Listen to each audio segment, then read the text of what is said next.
कल्पना कीजिए आप अपने 8 दोस्तों के साथ बर्फ से ढके एक सुनसान पहाड़ पर कैंपिंग करने गए हैं।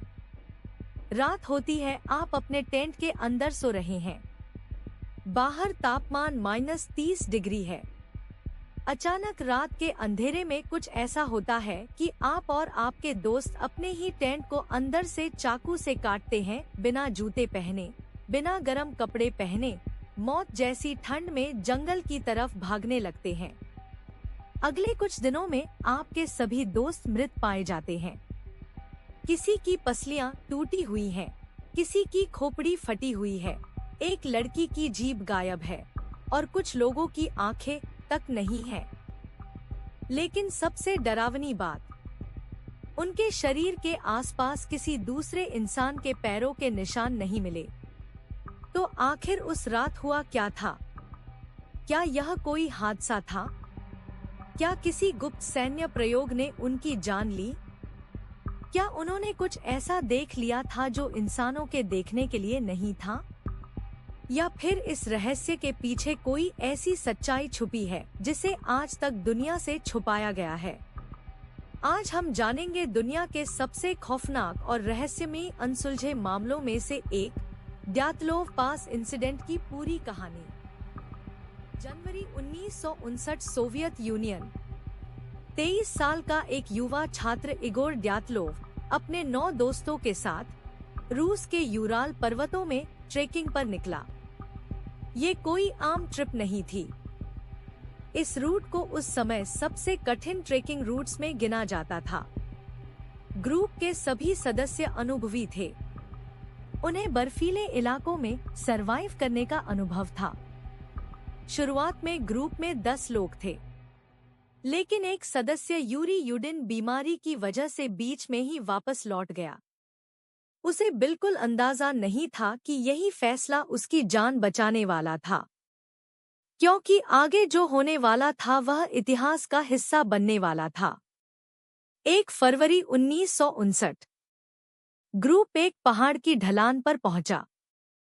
इस जगह का नाम था खोलात स्याखल। स्थानीय भाषा में इसका मतलब था मृत्यु का पहाड़। शाम होते होते उन्होंने अपना टेंट लगाया। मौसम खराब था, तेज बर्फीली हवाएं चल रही थी। तापमान -30 डिग्री के आसपास था। उस रात किसी ने नहीं सोचा होगा कि यही उनकी जिंदगी की आखिरी रात होगी। कुछ हफ्तों बाद जब ग्रुप वापस नहीं लौटा तो सर्च ऑपरेशन शुरू किया गया। 20 फरवरी को रेस्क्यू टीम वहां पहुंची और जो उन्होंने देखा उसने सभी को हिला दिया। पहले उन्हें टेंट मिला, लेकिन टेंट की हालत अजीब थी। टेंट बाहर से नहीं, अंदर से चाकू से काटा गया था, जैसे अंदर मौजूद लोग घबराकर बाहर निकलना चाहते हों और जल्दी से जल्दी भागना चाहते हों। टेंट के अंदर उनके जूते पड़े थे, गरम कपड़े पड़े थे, खाना पड़ा था, कैमरे पड़े थे, सब कुछ वहीं था। लेकिन लोग गायब थे। बर्फ पर पैरों के निशान मिले और वे निशान जंगल की तरफ जा रहे थे, लगभग 1.5 किलोमीटर दूर। कुछ घंटों बाद पहली 2 लाशें मिली, एक बड़े पेड़ के नीचे। दोनों लगभग बिना कपड़ों के थे। उन्होंने आग जलाने की कोशिश की थी, लेकिन ठंड ने उन्हें मार दिया। थोड़ी दूरी पर 3 और लाशें मिली। उनमें इगोर ड्यातलोव भी था। ऐसा लग रहा था जैसे वे वापस टेंट तक पहुंचने की कोशिश कर रहे थे, लेकिन रास्ते में ही गिर पड़े और जम गए। मामला यहीं खत्म नहीं हुआ। सबसे डरावना हिस्सा अभी बाकी था। करीब 3 महीने बाद बर्फ पिघलने लगी और तब बाकी 4 लाशें मिली, एक गहरी खाई में। लेकिन इन चारों की हालत सामान्य नहीं थी। एक व्यक्ति की खोपड़ी टूट चुकी थी। 2 लोगों की पसलियां इतनी बुरी तरह टूटी थी जैसे किसी कार एक्सीडेंट में चोट लगी हो, लेकिन उनके शरीर पर बाहरी चोटों के निशान नहीं थे। एक लड़की, ल्यूडमिला डुबिनिना की जीभ गायब थी। उसकी आंखें भी नहीं थी। कुछ अन्य लोगों की आंखें भी नहीं मिली। जांचकर्ताओं के लिए यह केस और रहस्यमय बनता जा रहा था। फिर एक और चौंकाने वाली बात सामने आई। कुछ कपड़ों में रेडिएशन के निशान मिले। जी हाँ, रेडिएशन। अब सवाल और बढ़ गए। क्या वहां कोई सैन्य परीक्षण हो रहा था? क्या उन्हें किसी गुप्त हथियार ने मारा? क्या सोवियत सरकार कुछ छुपा रही थी?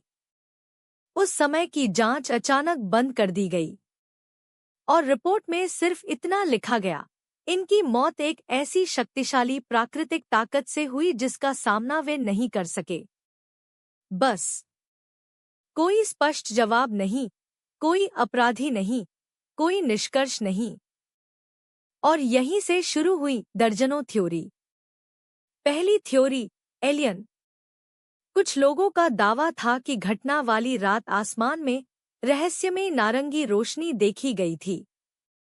कई लोगों ने इसकी गवाही भी दी, लेकिन इसका कोई ठोस सबूत कभी नहीं मिला। दूसरी थ्योरी, यति यानी हिममानव, क्योंकि एक कैमरे में एक अजीब काली आकृति दिखाई दी थी। हालांकि अधिकतर विशेषज्ञ इसे सिर्फ एक इंसान मानते हैं। तीसरी थ्योरी, सीक्रेट मिलिट्री टेस्ट। कई लोगों का मानना था कि सोवियत यूनियन उस इलाके में रॉकेट या हथियारों का परीक्षण कर रहा था और ट्रेकर्स गलती से उसका शिकार बन गए। लेकिन वर्षों बाद वैज्ञानिकों ने एक नई थ्योरी पेश की। उनके अनुसार संभव है कि वहां एक स्लैब एवलॉन्च हुआ हो, यानी बर्फ की भारी परत धीरे धीरे खिसकने लगी हो। इससे टेंट पर दबाव पड़ा।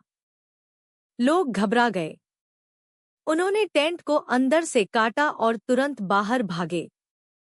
लेकिन समस्या यह थी कि बाहर का मौसम इतना खतरनाक था कि वे वापस टेंट तक नहीं पहुंच सके। और धीरे धीरे ठंड ने उनकी जान ले ली। यह थ्योरी आज सबसे ज्यादा स्वीकार की जाती है, लेकिन यह अभी भी हर सवाल का जवाब नहीं देती। उनकी आंखें क्यों गायब थीं? जीप कहाँ गई? रेडिएशन क्यों मिला? नारंगी रोशनियां क्या थीं? आज 66 साल बाद भी ड्यातलोव पास इंसिडेंट दुनिया के सबसे रहस्यमयी मामलों में गिना जाता है। 9 लोग, एक टेंट, एक बर्फीली रात और एक ऐसा रहस्य जो शायद कभी पूरी तरह हल नहीं होगा। लेकिन सबसे डरावना सवाल आज भी वही है, अगर वहां सिर्फ एक साधारण हिमस्खलन हुआ था तो 9 अनुभवी ट्रेकर्स अपने जूते, अपने कपड़े और अपनी सुरक्षा छोड़कर मौत की तरफ क्यों भागे? शायद उस रात उन्होंने कुछ ऐसा देखा था जिसे हम आज भी नहीं समझ पाए हैं और शायद कभी समझ भी नहीं पाएंगे।